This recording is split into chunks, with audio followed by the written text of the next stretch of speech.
So I thought I'd give you all a little intro that's a little bit different. Here I am, and here I am, and also here I am. So yeah, Inception. But I'm just about to edit this video on my MacBook, which you can probably hear is about to explode in the background. And I realised that my intro is just hi. I sound like I don't want to speak to you, but I do. So hello, and I hope you enjoy this video. If you're interested in like PUK or just managing ADHD symptoms, then you might find it useful, and I hope you do. But if you don't, then don't comment and go on with your life, okay? It's February 2022 and I've only just got around to giving you an update. So January went well, as you can probably guess. January was January, but I did want to do an update. I was a little bit more hopeful towards the end of the year that I'd be a little bit more together.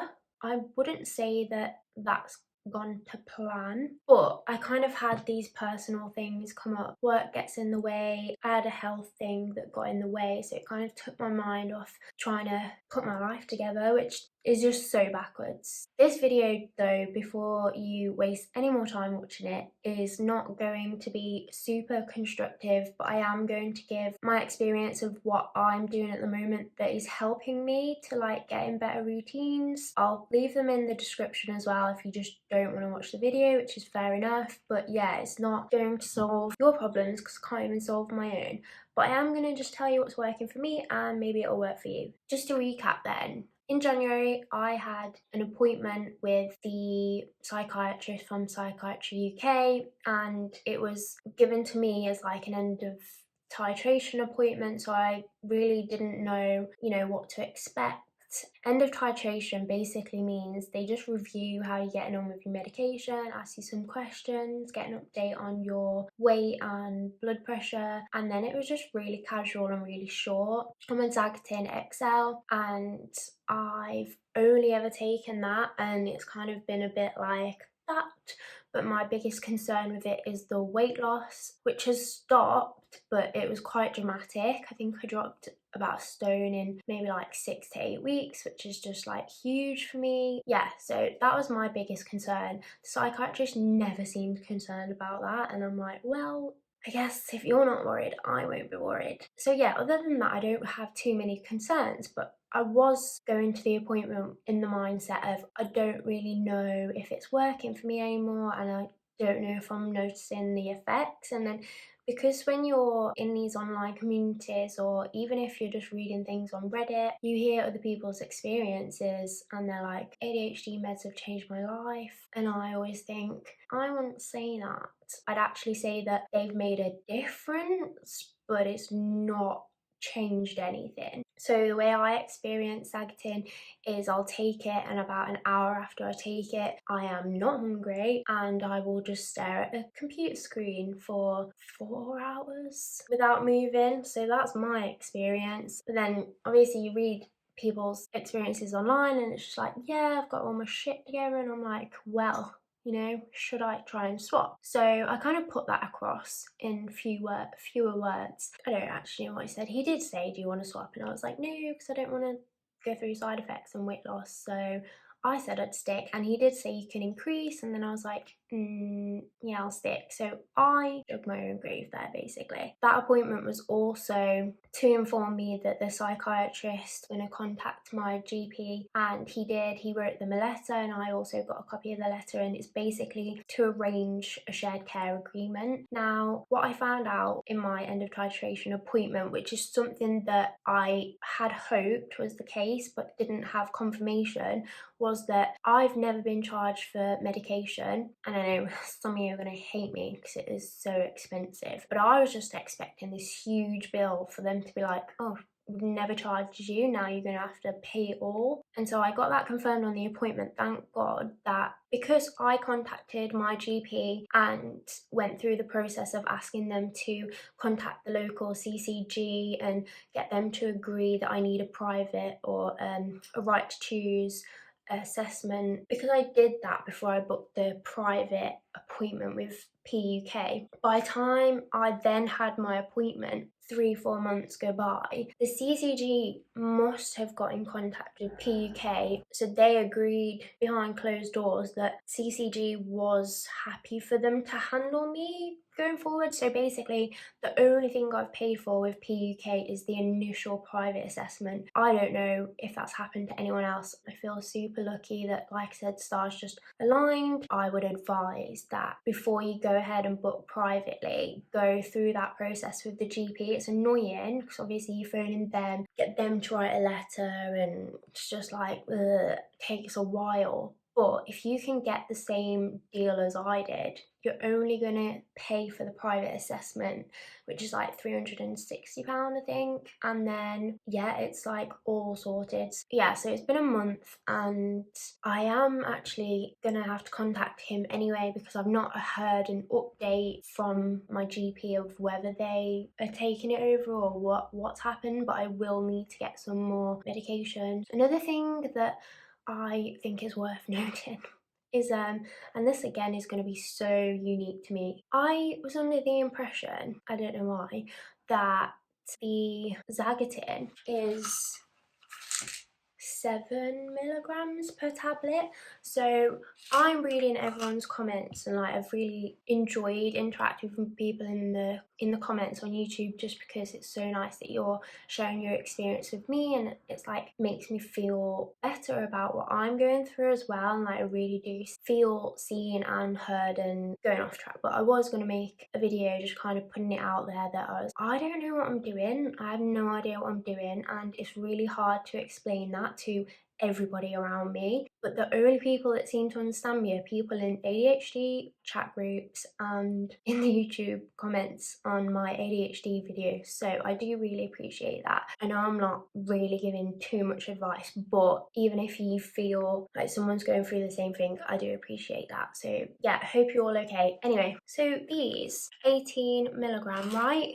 I had in my head that they were 7 milligrams. So you guys are like, I'm on 56, and I'm just like, 56. I take 3 a day, thinking that I'm taking like 21 or 27. These are 18. I got them out of the cupboard the other day and I'm like, wait, has that changed? These are 18 milligram and I take 3 a day. So I think that's 50, the 51. People say like 54 or something. So that's what I'm on. 54 milligram of Zactin. I just wish I knew, you know, because I'd tell the truth. Now I've got that out of the way, I'm going to just give you some like quick fire what has worked for me. Things that I've been doing to kind of cope with myself recently are using apps. So it's this wonderful app called Habitica, and you can get it on desktop as well, right? Habitica is great because it allows you to have multiple lists. It's kind of like laid out like Trello, which I really align with the Trello layout, which is, you know, horizontal instead of vertical. I remember this fact from years ago that for creativity, you're better to look at a horizontal page than a vertical. So, you know, if I'm like doing notes at work, most of the time will just literally flip the notepad so it's horizontal. It just works better for me, so that might work for you too. So basically, quick look, I've just leveled up again. I'm on level 13 now, and basically you get pets and everything, you get rewards, you get coins that you can like cash in, you can buy stuff, but it's just a habit app. It just looks really, really good, basically. This is kind of, you know, the dashboard. Look at that, guys. You can join a party and like it's a guild and like you have battles and stuff, but you don't actually battle, but it's like if you do a lot of tasks, you get a lot of points, and that's how you win the battle. So it's just there to spur you on basically and encourage you to do things. So I have a dailies where it's like take tablets before 10 a.m, take vitamins, unload dishwasher. You can also join challenges. So since being on it, I've joined 3 challenges, I think. One of them's like treat yourself, do something tiny for yourself. So for me, I literally put hand cream on before I go to sleep. It's just so small, but it makes you feel like, oh, I've done something for myself, and it works. And then I also joined a meditation challenge, so it gives you prompts. There's an ADHD guild as well, which I'm in. So they have like chats and they sometimes put challenges up, so you can join that. Yeah, so I'd really recommend Habitica. Try it out and let me know what you think. The next recommendation is an app that I've started using called Fabulous. It's kind of similar, but it's more leaning towards the side of coaching. So Habitica is just, it depends on me. If I do it, I can tick it off and I can get a reward. If I don't do it, you do get punished also, which I think is great for ADHD. But with Fabulous, you get like daily coaching, you get morning coaching, nighttime coaching, and then it's like the more you do and the more habits you do in a series of days, you get taken on a journey, and it's like a story of finding yourself. So I'm like 7 days into that, and there's a free 7-day trial, which I did, and then I was like not necessarily intending to pay for it, but then obviously I just didn't cancel it, so the money went out. But it's only £32 for a year, and I've been looking into ADHD coaching recently, which, you know, can be like up to £200 a session, you know, £150 a session. It's expensive to get coaching. I would love to have a coach, I'd love to have a therapist, but I've mentioned this before, I just don't have the money to like pay for those things. Whereas £32 for the year or £34, whatever, I'm not going to miss that. And if I stick to this, which I think I will, because it can give you notifications, so it gives you prompts, there's like a reason to go back in. It really like makes you feel good about yourself, and also they don't let you do things until you've got far enough in, which is great for ADHD, because basically I joined up on Habitica, and within an hour, you know, there's like 35 things on a to-do list here. Don't all need to be done daily, but you know, you go in guns blazing, this is great, I'm gonna add every little thing that I've ever needed to do ever onto this list, and it'll make me do it, right? It doesn't, unfortunately. Whereas Fabulous, they kind of know that people are gonna be inclined to do that, so they only let you start small. So the first one is drink water. First thing you do when you wake up, you just drink water.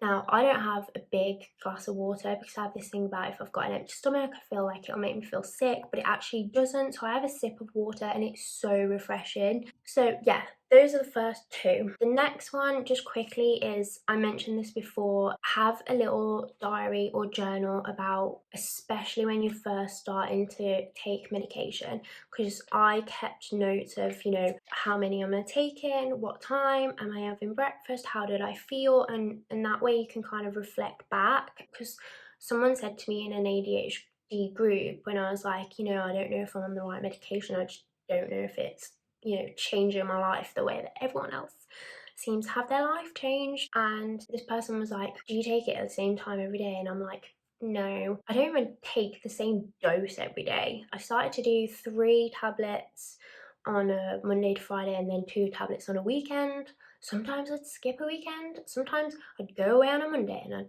forget my tablets. So you're screwed. Today I took them at about 11 o'clock. But you know, I'm working on it, and I can't then report back to the psychiatrist and say these don't work when I'm not even taking them at the same day, the same consistency, right? So get yourself a diary and journal and make note. Also, the dose is important. Me over here spreading the word that I'm taking 3 7-milligram tablets every day, and I'm not. It's 18-milligram. I have no idea where I got 7-milligram from. Note it down, guys. Please, for your safety. I use separate notebooks because, like, I don't want it all to be in the same space, you know. I have like a diary notebook, I have this like medication short form notebook, then I have like an ideas notebook. So definitely, you know, that keeps it fun as well. So that's my other recommendation. Also, I have mentioned previously the importance of breakfast. I tried Hure, and I'm not gonna lie, it worked for a while, but then I decided I don't like any of the meals. I thought I loved the mac and cheese, and I do love the mac and cheese, but do you know what they put in? Like those tiny little dried tomatoes, and I just can't with those. I just think, why? You know, eating mac and cheese, and then in your mouth is just this little like cardboard sour little tomato. just stop, okay? Stop adding things. Let's just have some mashed potato and some pasta and let's just leave it there, okay? Protein shake definitely worked though, because I was consistently drinking that because, you know, I just don't really have breakfast. But another thing that has worked for me is basically I've given myself permission to eat whatever I want, whenever I want, just as long as I'm eating something, which isn't great for like 99% of the population. But I'm tiny and I don't really like sugar that much. So when I say eat whatever I want, whenever I want, you know, some days I'll have sausage rolls and super noodles until about 5 o'clock, and then I'll have like healthy tea. I think that's fine as long as you're having like veg and stuff in your tea. Also, that's why I've got on my list to take vitamins. I know it's not a direct replacement, but you've got to do your best to survive. You know, you're not going to be perfect all at once, so just try implement little things to just make sure you like topping yourself up. You're not going to sleep until 3 a.m. Right, well, do things in bed that make you want to be in that space. So for me, it's listening to audiobooks. There are loads of guided meditations on Spotify for free as well, and I'll link my favorite one down below, which is actually a morning affirmations one. But you know, I think we need it because a lot of people with ADHD, especially when they get diagnosed later in life, you've already got the complex of I am not good at this, and you've put yourself down, and you've probably had people put you down, and it's just like repetitive negative beliefs. So I do think affirmations help for me. I've said this before, but no one else is going to cheer you on, so make sure you're doing it yourself. And that's it. Like I said, it's not too much advice, but it's just my experience, and I really hope that it helps somebody. Let me know if you try either any of the apps, actually Fabulous or Habits Cut. Maybe we could all make a guild and be friends, you know? That's all I have to say. Hope you have managed to get something good out of this video, and I hope you are doing well. If you have any questions, leave them in the comments and I will eventually get back to you. Thank you for watching. Bye.